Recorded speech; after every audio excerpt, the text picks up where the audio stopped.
Ya, kita semua resah ya, karena dengan naiknya dolar, maka semua kebutuhan pokok juga naik. Nah, jadi sekarang sudah masuk 18.80 ya. Ini nggak main-main, ini bisa menjadi pemicu krisis ekonomi, akhirnya nanti menjadi gaduh. Masyarakat kalau udah nggak makan, segala macam bisa dilakukan.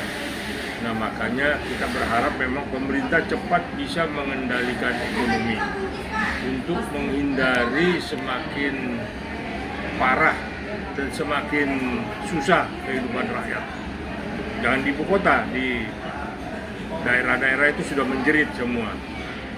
Utamanya kita kan kedelai impor, terus terigu impor. Nah, kalau sudah seperti itu kan mau nggak mau untuk bikin tempe, bikin tahu apa segala macam kan naik.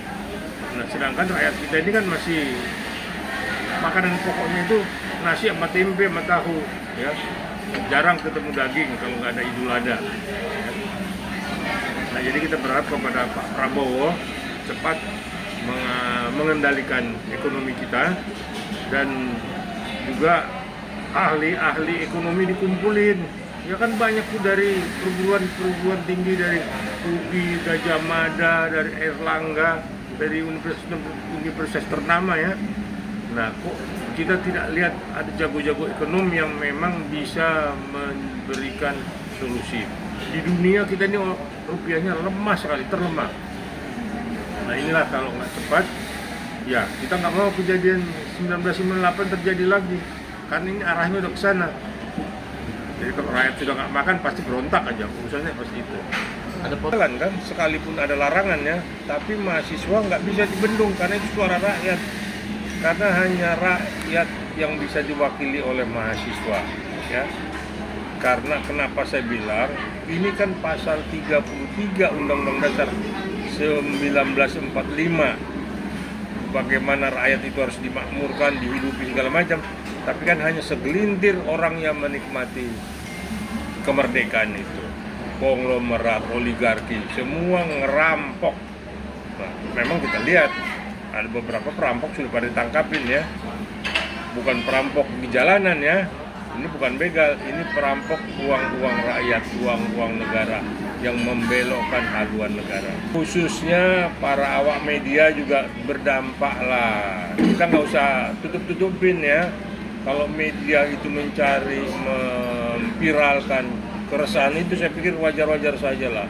Saya pun sudah merasakan harga bensin itu sudah susah. Yang biasanya beli 300.000 dapat 40 liter, ini hanya dapat 13 liter. Nah, inilah yang memang dampak-dampak seperti begini ini akhirnya kan merembet kemana-mana. Jadi harus segera pemerintah mengatasi ini ya, untuk memang tidak terjadi pengelompokan yang membicarakan bagaimana jahatnya pembantu-pembantu presiden ini. DPR suara, ini DPR tutup kuping nih, dan mulutnya kayaknya diplaster. Nggak ada suaranya bagaimana supaya memang kepada eksekutif ditekan supaya memang benar-benar pemikirannya itu bagaimana menyelamatkan ekonomi Indonesia.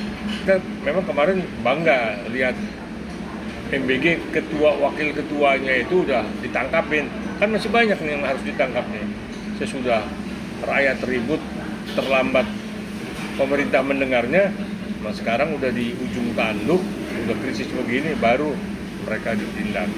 Nah, jadi saya pikir pesan saya sebagai saya praktisi hukum ya, sebagai rakyat kecil juga, mudah-mudahan pemerintah cepat bisa mengendalikan mata rupiah kita sehingga ekonomi bisa membaik berangsur-angsur. Ya nggak main-main ini, kembali lagi ke 12.000, waduh jauh, ini sekarang udah 18.000 nih. Nah, nggak tahu seperti apa nih solusinya, seperti apa pemerintah mensiasati ini supaya dolar itu benar-benar bisa turun, dan kalau perlu kita udah nggak usah pakai dolar deh, pakai rupiah. Nah, cuma seperti apa? Karena kita masih ketergantungan dengan impor. Memang mari kita memohon kepada pemerintah untuk serius bisa membenahi ekonomi kita. Pabrik sudah banyak yang mulai tutup, investor sudah pada kabur, ya, nggak sanggup lagi, ya. Gimana? Dia kan impor bahan baku, ya. Sementara daya beli masyarakat kita lemah.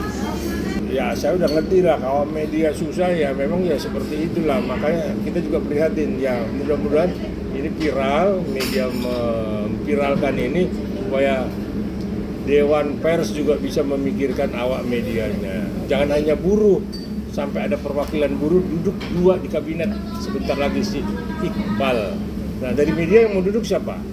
Kan kita belum lihat nih. Mesti ada Pak Gunawan dari Tempo duduk. Ya tapi itulah pro dan kontra di politik itu seperti itu. Kalau selalu banyak menyerang pemerintah, ya artinya perwakilan dari wartawan mungkin sulit untuk dibuka di kabinet. Kabinet di Komdigi udah masuk mesti ya orang dari wartawan lah di Komdigi yang duduk itu kan, di Kominfo itu dulu. Nah ini kan nggak ada karena memang kerjanya nyerang pemerintah. Ini bisa menyulut lagi seperti 1998 reformasi jilid 2. Cuman kalau saya pribadi bilang reformasi dulu itu juga amburadul, nggak mengenai sasarannya, tidak tepat. Memang bisa mengganti presiden, tetapi kedepannya lebih parah dari sebelum reformasi. Gitu di reformasi lebih parah kan. Nah ini kita berharap reformasi jilid 2 ini akan jauh lebih baik. Dan kita nggak menginginkan Pak Prabowo turun, tapi beliau kita hantar sampai 2029.